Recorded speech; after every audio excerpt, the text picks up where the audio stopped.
It should be noted that the content of this podcast is relatively complex and requires a previous understanding of physiology content to understand fully. The intent behind this podcast is to educate you all further on interesting topics. However, a few listens of this podcast may be beneficial in order to gain a complete understanding of the content.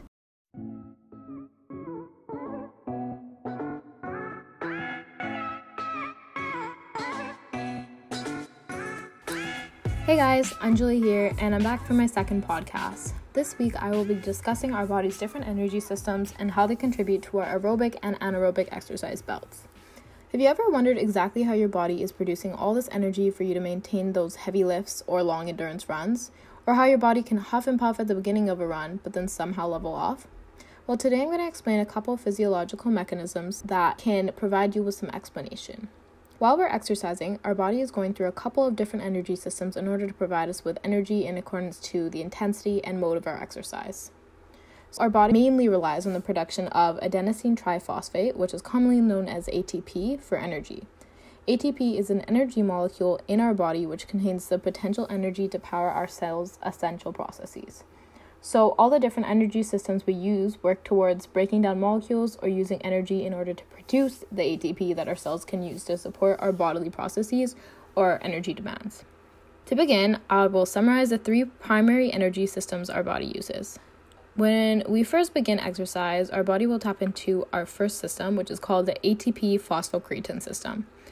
In this system, it's an anaerobic immediate energy system. So anaerobic means it occurs in the absence of oxygen.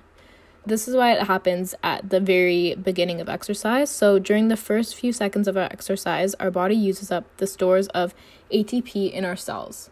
Our bodies only store about 80 to 100 grams of ATP at rest. So this is why it will only support about the first 2 to 3 seconds of maximal exercise. Quite small.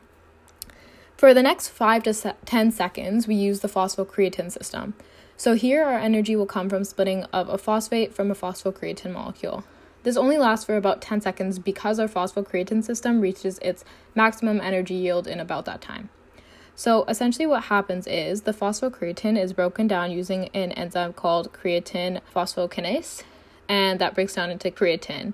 So this produces ATP as the phosphate molecule from phosphocreatine combines with ADP, which is adenosine diphosphate, and that makes ATP. So you can see in the equation here, we have phosphocreatine plus ADP.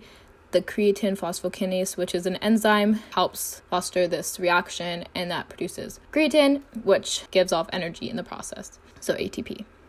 Next, we have the fast glycolysis system.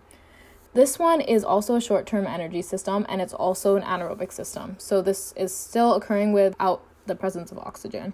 The system's also very fast and will continue for up to about 2 minutes. So a little bit more than the phosphocreatine system, but still not that long. In this system, we undergo a process called glycolysis, which is when our body breaks down glucose molecules from carbohydrates to result in a pyruvate to lactate formation and releases ATP or energy in the process, of course. When we exercise in glycolysis, the end goal is to use oxygen to break down those glucose molecules and produce energy. However, in these first couple of minutes, our body is still adjusting to our exercise and thus does not use oxygen to be able to complete the process that I will discuss in the next system.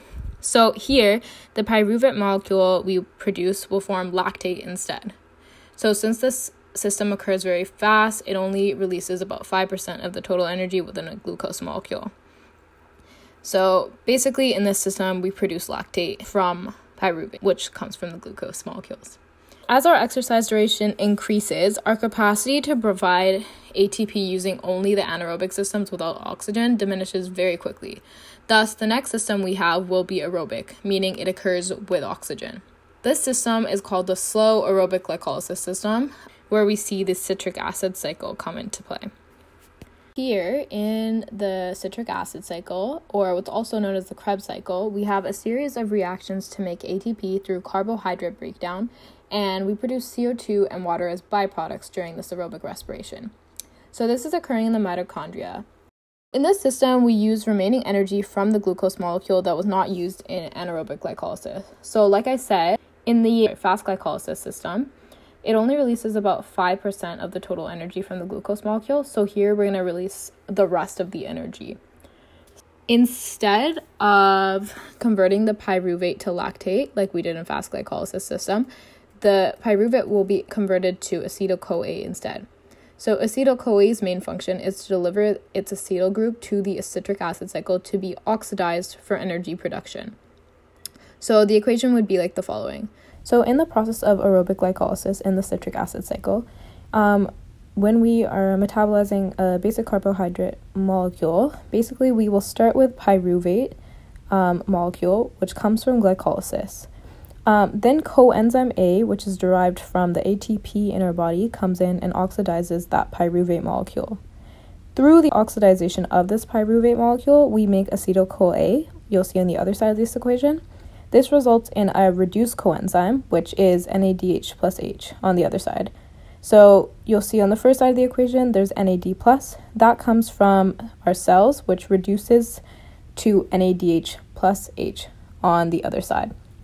The reason we need this NAD+ to start in the equation is because, as you can see, NAD+ acts as a hydrogen electron transfer molecule. When pyruvate makes acetyl-CoA, a bunch of coenzymes will be reduced, and these carry electrons through a membrane in the mitochondria, something we call the electron transport chain. This is through a process called oxidative phosphorylation, in which we make ATP by transferring electrons from NADH, which is the coenzyme produced in the equation, and we transfer those electrons to oxygen. So here we're seeing that the reason we need oxygen in this aerobic glycolysis is that at the end of the electron transfer chain, the oxygen acts as a final electron acceptor to combine with hydrogen to form water, and ATP is produced in the process to power our body. I will note that our bodies do use these energy systems together rather than switching on and off from one another. So, for example, if we are using our aerobic glycolysis system, our anaerobic glycolysis system can still be working in the background for small movements. The reason we use the anaerobic system to begin is simply because it's very efficient and fast while our body is first catching up to the energy demands of our exercise. Having the ability to combine these energy systems allows us to have smooth transitions between intensities of exercise. When our bodies reach something called steady state exercise, that's when our energy demands level off with the rate of oxygen and delivery for ATP production. So that's essentially when you're no longer kind of gasping for air like you were in the beginning of the exercise, as your body is now leveled off and its energy systems are working efficiently. Now that we know the energy systems our body uses, we can get into some more details. Something I wanted to discuss is lactate accumulation that happens in our blood during exercise. So as I discussed before, when exercising, pyruvate can be converted to lactate.